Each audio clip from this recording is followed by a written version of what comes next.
This is The Malice Code, a Remi Laurent FBI suspense thriller, Book 3, written by Ava Strong, narrated by Kevin E. Green. Prologue. The Church of St. Augustine, Rome, 7:45 p.m.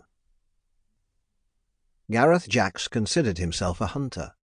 While many younger men would chuckle to hear the portly, bespectacled man of 50 call himself such, especially since he had never stalked game or even held a gun, Gareth felt the comparison was more than appropriate. For he didn't hunt animals, he hunted knowledge. He was one of the best in the business, and he only went after big game.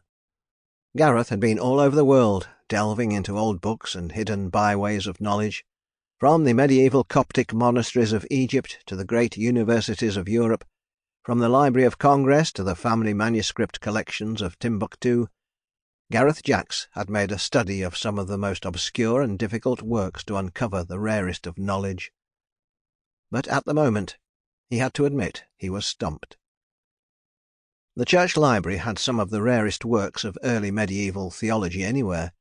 Because the Church of St. Augustine dated back to the 8th century, making it one of Rome's oldest, and was run by the Benedictine order, it had kept its ancient library separate from that of the Vatican.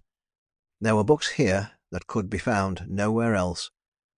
So far, that hadn't made any difference.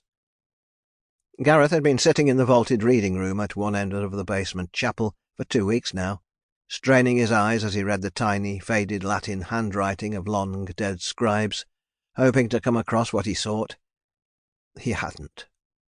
For 14 days, while above him tourists in their tens of thousands wandered the streets of Rome, taking pictures and eating gelato, he had sat alone in the cold stone vaulted cellar, searching. At first he had been thrilled, reading through 6th and 7th century sermons preached against the heresies of a Catholic Church, still forming its ideology and trying to find its way.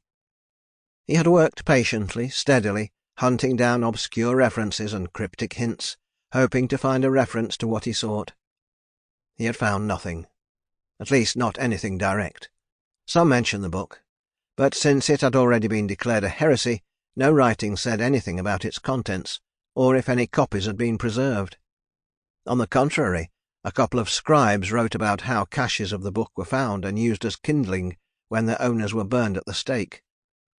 As one writer declared in a manuscript from 681 AD, "Thank Almighty God, every one of the copies of the accursed text have been consigned to the pyre. No copy has..."